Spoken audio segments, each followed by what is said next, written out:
80 शब्द प्रति minute. Dictation start होगी 5 सेकंड बाद। स्टार्ट। महोदय, आधुनिक युग की एक बड़ी देन यह है कि हम किसी भी चीज़ की बहुत प्रतियां बना सकते हैं। प्राचीन काल में यदि कोई पुस्तक लिखता था तो ग्रंथ की हस्तलिखित प्रति एक ही होती थी। उसकी यदि प्रतियां बनानी हुई तो दूसरे आदमी को पूरा ग्रंथ लिखना पड़ता था, जो बहुत ही व्ययसाध्य और श्रमसाध्य काम होता था। आज किसी ग्रंथ या वस्तु की प्रतियां केवल मुद्रणालय में ही नहीं बल्कि अन्य प्रकार से भी बन सकती हैं। एक का अनेक बना देना आज एक खेल सा हो गया है। यदि किसी अच्छे नाटककार ने मंच पर अच्छा खेल दिखलाया तो उसकी बड़ी ख्याति हुआ करती थी, पर वह नाटककार एक ही स्थान पर अपना खेल दिखला सकता था और यह भी नहीं कहीं कहा जा सकता कि एक ही खेल को यदि वह फिर से दिखलाना चाहे तो उसे उतनी ही कुशलता से दिखला सकेगा जितनी कुशलता से उसने पहली बार दिखलाया था। आज केवल यही नहीं कि नाटककार के चित्र की प्रतियां बहुत बन सकती हैं, बल्कि उसके चलचित्र की प्रतियां बनती हैं और साथ साथ उसकी वाणी भी सुनने में आ सकती है और वह केवल एक स्थान पर ही नहीं बल्कि संसार के एक कोने से दूसरे कोने तक जहाँ चाहें सभी स्थानों पर और जितनी बार चाहें सुन सकते हैं और देख सकते हैं। इसी का नाम साधारणतः फिल्म हो गया है। फिल्म में बड़ी शक्ति है। यदि अच्छे पात्र, अच्छे कथानक और अच्छा आदर्श दिखलाया जाए तो उसका प्रभाव बहुत ही अच्छा पड़ता है, जैसे किसी भी अच्छे नाटक का। पर वहाँ भी यदि कथानक दूषित है, पात्र चरित्रवान न हो और गतिविधि उनकी ऐसी हो जो समाज अथवा व्यक्ति को ऊपर उठाने के बदले नीचे ले जाने वाली हो तो उसका प्रभाव उतना ही बुरा पड़ता है। नाटक तो एक आदमी एक स्थान पर करके उसका भला या बुरा प्रभाव वहाँ बैठे हुए लोगों पर ही डाल सकता है। दूर दूर के लोगों तक उसका प्रभाव नहीं पहुँच सकता, पर फिल्मों में भला या बुरा करने की शक्ति कई गुनी अधिक हो जाती है। किसी फिल्म की जितनी प्रतियां बना ली जाती हैं, उतना ही उसका प्रभाव भी असीमित हो सकता है। इसलिए यह आवश्यक हो गया है कि जिस चीज़ में इतनी शक्ति हो उसका उपयोग इस प्रकार से किया जाए कि उससे अच्छे से अच्छा फल मिले और उसमें किसी प्रकार की बुराई ना आने पाए।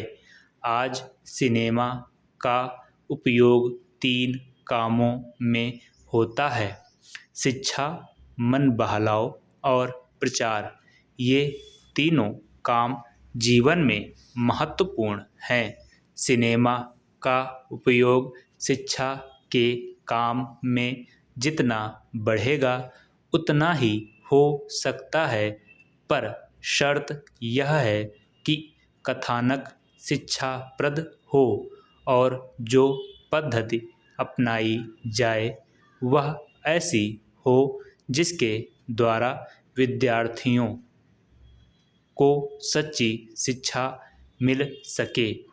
जब मैं शिक्षा शब्द का उपयोग करता हूँ तो मेरे ध्यान में केवल बच्चों की ही शिक्षा नहीं है।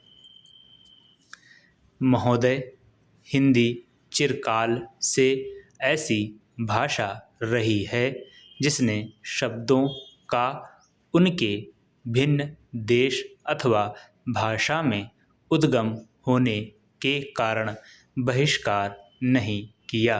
सच पूछिए तो सभी जीती जागती भाषाओं का यह एक गुण है कि वे अपने शब्द भंडार को बढ़ाने में हिचकती नहीं, चाहे शब्द किसी भी उद्गम के हों।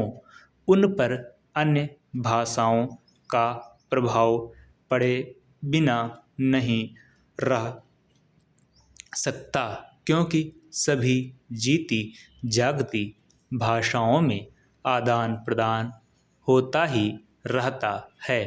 इसलिए जब हम हिंदी को भारत के लिए एक सार्वभौम भाषा बनाना चाहते हैं तो प्रादेशिक भाषाओं के शब्दों और मुहावरों के लिए भी द्वार खुला रखना चाहिए। मैंने ऐसे कई लोगों के लेख देखे हैं जो हिंदी भाषी नहीं हैं और जिन्होंने हिंदी का अभ्यास राष्ट्रीय कामों के लिए ही किया है। उनके लेखों में कुछ ऐसे शब्द और मुहावरे देखने में आए हैं जो अर्थ तो स्पष्ट कर देते हैं, पर आधुनिक हिंदी में प्रचलित नहीं हैं।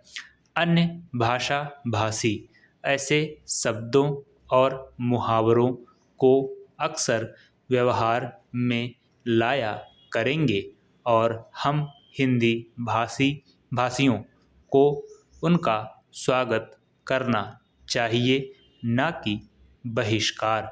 हिंदी सच्चे अर्थ में राष्ट्रभाषा तभी होगी जब भारत के सभी निवासी इसके साथ प्रेम करने लगेंगे और इसकी उन्नति में अपना गौरव मानने लगेंगे।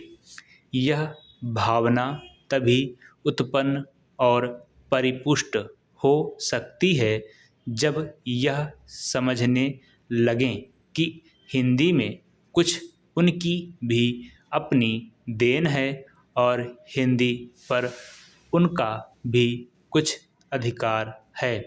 मैं समझता हूँ कि इसमें इस भावना का स्वागत करना चाहिए और इससे डरना नहीं चाहिए। मैं तो यह भी मानता हूँ कि कहीं कहीं हमारे व्याकरण पर भी अहिंदी भाषियों का प्रभाव पड़ेगा और हमको उससे भी नहीं डरना चाहिए। इसलिए मैं चाहता हूँ कि हिंदी भाषी और हिंदी संस्थाएं निष्प्रह भाव से हिंदी की श्रीवृद्धि में लग जाएं, जिससे अन्य भाषा भाषी भी उसके विभिन्न प्रकार के साहित्य से परिचय पाने के लिए उसे सीखना आवश्यक समझें। जिस प्रकार आज कोई भी विद्वान आधुनिक विज्ञान से परिचय प्राप्त करने के लिए यूरोपीय भाषाओं का अध्ययन करना आवश्यक समझता है। यदि केवल काव्य अथवा ललित कला संबंधी ग्रंथ ही यूरोपीय भाषाओं में होते तो हमको उन भाषाओं को सीखने की शायद आवश्यकता भी न होती, पर विज्ञान से परिचय प्राप्त करने के लिए उन भाषाओं का जानना अनिवार्य हो गया है। समाप्त।